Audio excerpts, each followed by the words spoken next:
కర్ణాటకలోని చిక్బల్లాపూర్ పోలీసులు ఓ కాల్ రాగానే వెంటనే ఓ ఇంటికెళ్లారు. ఓ మహిళను దొంగలు గొంతు కోసి హత్య చేశారు. ఇంట్లోని నగలు డబ్బును ఎత్తుకెళ్లారనేది పోలీసులకు అందిన ఫిర్యాదు. అప్పటికే ఇంట్లో ఉన్న 26 ఏళ్ల భవ్య రోదిస్తోంది. తమ వదినను 5గురు దొంగలు దారుణంగా చంపారు. నన్ను బయట కుర్చీకి తాళ్లతో కట్టేశారు. బెడ్రూమ్లో ఉన్న మా వదినను నగలు ఇవ్వమని బెదిరించారు. ఆమె ఇవ్వనంటే గొంతు కోసి చంపేశారని ఏడుస్తూ చెప్పింది. ఇదిగో చూడండి, నన్ను కూడా కత్తితో గాయపరిచారని చూపించింది కూడా. పక్కింటి వారు చూడడంతో ఈ దారుణం బయటపడింది. పోలీసులు ఇంట్లోకి వెళ్లి చూడగా 24 ఏళ్ల పుష్పలత రక్తపు మడుగులో పడి ఉంది. బీరువా అంతా చల్లాచెదురుగా ఉంది. ఆమె ఒంటిపై బంగారు మంగళసూత్రం, మరో ఖరీదైన నగ, చెవి లోలాకులు, చేతికి ఉన్న ఉంగరం కూడా దోచుకున్నారు. తన చేతికున్న రింగును కూడా ఎత్తుకెళ్లారని భవ్య పోలీసులకు చెప్పింది. అయితే మృతురాలు పుష్పలత తల్లిదండ్రులు మాత్రం ఇది కుటుంబ సభ్యులు చేసిన హత్యనని ఆరోపిస్తూ ఫిర్యాదు చేశారు. జిల్లా ఎస్పీ ఆదేశాలతో విచారణ మొదలైంది. భవ్య ఆసుపత్రిలో చేరింది. తన వదిన మరణంతో ఆమె మరింత కుంగిపోయింది. అయితే ఈ హత్య జరిగినప్పుడు ఎవ్వరూ ఇంట్లో లేరు. భవ్య, ఆమె వదిన పుష్పలత మాత్రమే ఉన్నారు. ఇంట్లోని వారంతా కూడా అరుణాచలం దైవ దర్శనానికి వెళ్లారు. అయితే ఈ పుష్పలత కూడా తన అత్తమామతో కలిసి ఉండడం లేదు. భర్తతో కలిసి కాస్త దూరంగా వేరే ఇంట్లో కాపురం పెట్టింది. కొన్నాళ్లుగా అత్తాకోడలకు పడడం లేదు. గొడవలొద్దని వేరే దగ్గర ఉంటూ ఉన్నారు. అయితే భర్త తన తల్లిదండ్రులను తీసుకుని గుడికెళ్ళాడు. కానీ భార్యను తీసుకెళ్లలేదు. ఇంటి దగ్గర భవ్య మాత్రమే ఉంది. దీంతో నువ్వు ఒంటరిగా ఇంట్లో ఏం పడుకుంటావు, మన ఇంటికి వచ్చి విలువైన బంగారం తెచ్చుకో, మళ్ళీ దొంగలుంటారు, ఇంటికి తాళం వేసి వస్తే దొంగల పడొచ్చని బెదరగొట్టింది. దీంతో ఆమె ఖరీదైన నగలు కూడా మెడలో వేసుకుని సాయంత్రం పూట అత్తగారింటికి చేరుకుంది. వదిన మరదళ్ళిద్దరూ కూడా వంట చేసుకుని తిని పడుకున్నారు. తెల్లారేసరికి పుష్పలత శవమైంది. భవ్య ఆసుపత్రిలో చేరింది. ఇది క్లుప్తంగా నేరం జరిగినప్పుడు పోలీసులకు తెలిసిన విషయం. మరి పుష్పలతను దొంగలే చంపారా అనేది పోలీసుల అనుమానం. పోస్ట్మార్టం రిపోర్ట్ కోసం వెయిట్ చేశారు. అప్పుడే ఓ నిజం బయటపడింది. అదేంటంటే పుష్పలత గొంతు కోయడం కారణంగా చనిపోలేదు, ఊపిరాడక చనిపోయింది. ఆ తర్వాతే గొంతు కోశారని పోస్ట్మార్టంలో తేలింది. అంతే, పోలీసులు కథను మలుపు తిప్పే ఇన్వెస్టిగేషన్ చేసేశారు. అది కూడా క్షణాల్లో. ఇంట్లో ఉంది ఇద్దరే. ఒకరు భవ్య, రెండవ మహిళ మృతురాలు పుష్పలత. భవ్యకు వదిన పుష్పలత. ఆమెకు పెళ్ళే 2 ఏళ్లవుతోంది. భర్త భరత్, పుష్పలత అన్యోన్య దంపతులు. భర్త మీద ఎలాంటి ఫిర్యాదు లేదు. ఇక అత్తకు కోడల పుష్పలతకు పడడం లేదు. ఇది ఒక యాంగిల్. రెండోది భవ్య.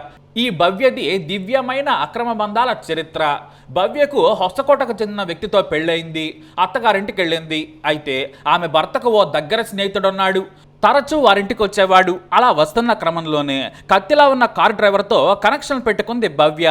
భర్త పనికెళితే తాను ప్రియుడిని పిలిపించుకొని పనిలోకి దిగేది. ఇలా జరుగుతూ ఉండగానే ఓ రోజున రెడ్ హ్యాండెడ్గా దొరికిపోయింది. భయంకరమైన బిజీ పనిలో ఉన్నప్పుడు భర్త చూశాడు. ఆ ఘోరాన్ని చూడలేక స్నేహితుడి మీద చేయి చేసుకున్నాడు. భార్యను కూడా కొట్టాడు. ఆ తర్వాత భవ్య తల్లిదండ్రులు సోదరుడైన భరత్కు ఫోన్ చేసి చెప్పాడు భవ్య భర్త. కానీ ఆ మరునాడే లవర్తో లేచిపోయింది భవ్య. ఇంకేముంది, భర్త మాత్రం పేడ విరగడైందనుకున్నాడు. తన అత్తమామలకు ఫోన్ చేసి నాకు ఆమెతో ఇక సంబంధమే లేదు, ఇలాంటి నీచురాలని నాకంటగట్టారేంటని మధ్యవర్తులతో కూడా చెప్పించాడు.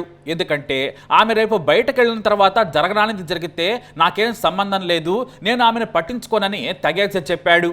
అయితే కార్ డ్రైవర్తో భవ్యకు కొద్ది రోజులే సాఫీ డ్రైవింగ్ నడిచింది. ఆ తర్వాత ఏమైందో ఏమో కానీ డ్రైవర్ని మార్చేయాలనుకుంది. ఇటు తల్లిదండ్రులు కూడా చేవాట్లు పెట్టి ఇంటికి రావాలని కోరారు. ఇంకేముంది, పీరియడ్ని వదిలేసి ఇంటికి వెళ్ళిపోయింది. అయితే లవర్తో లింకు బాగానే కలుపుకుంది. కానీ దాన్ని తెంచుకోవటం మాత్రం ఆమె వల్ల కాలేదు. ఎందుకంటే ఇద్దరు రసపట్టలో ఉండగా హై క్వాలిటీ వీడియోలు తీసుకున్నారు. వాటిని చూస్తూ ఎంజాయ్ చేసేవారు. అదే ఊపులో మళ్ళీ ఎంజాయ్ చేస్తూ ఏకంగా జీబీల కొద్దీ కలెక్షన్ రెడీ చేసుకున్నారు. భవ్య ప్రియుడిని వదిలేస్తుంది. కానీ ఏకాంత సేవలో ఉన్న వీడియోలు మాత్రం ప్రియుడి దగ్గర కోకొలలుగా ఉన్నాయి. తన దగ్గరకు రాకుంటే మాత్రం నీ వీడియోలు పబ్లిక్ డొమైన్లో పెడతానని బెదిరించడం మొదలుపెట్టాడు ఆ కారు డ్రైవర్.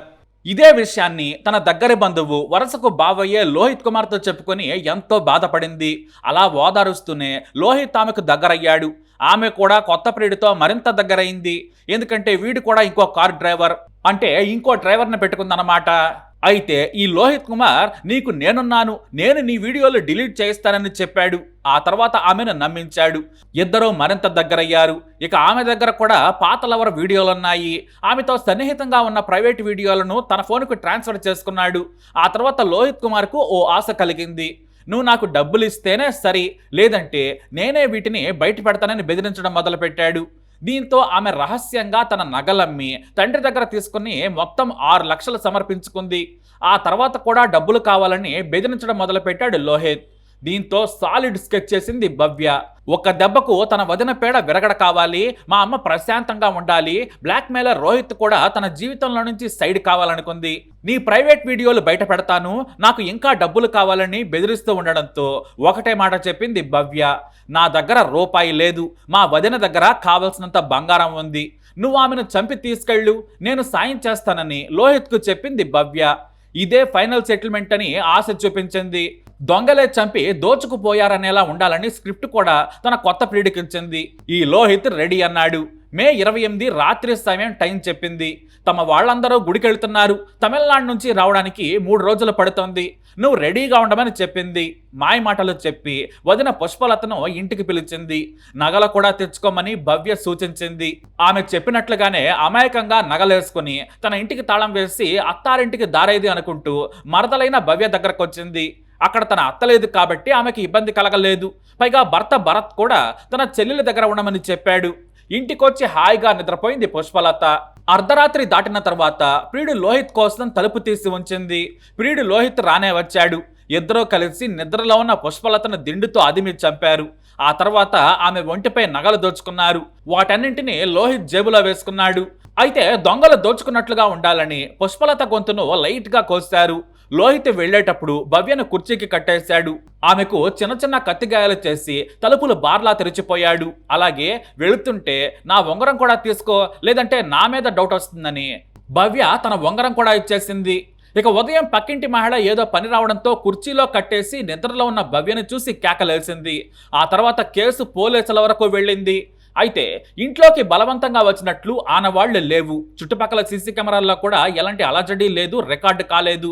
దీంతో భవ్యను పదే పదే తమదైన శైలిలో ప్రశ్నించారు పోలీసులు. ఆమె రాత్రి సమయంలో లోహిత్కు పెట్టిన మెసేజ్లు కూడా కనిపించాయి. దీంతో లోహిత్ను కూడా పట్టుకుని 4 తంతే ఈ కహాని అంతా బయటపడింది. భవ్యనే లోహిత్తో కలిసి పుష్పలతను చంపిందని తేల్చారు. అయితే ఈ కేసులో పుష్పలత అత్తా మామల యాంగిల్లో కూడా విచారణ చేస్తూ ఉన్నారు. వారికి తెలిసే ఈ హత్య జరిగిందా అనేది తేల్చే పనిలో పడ్డారు.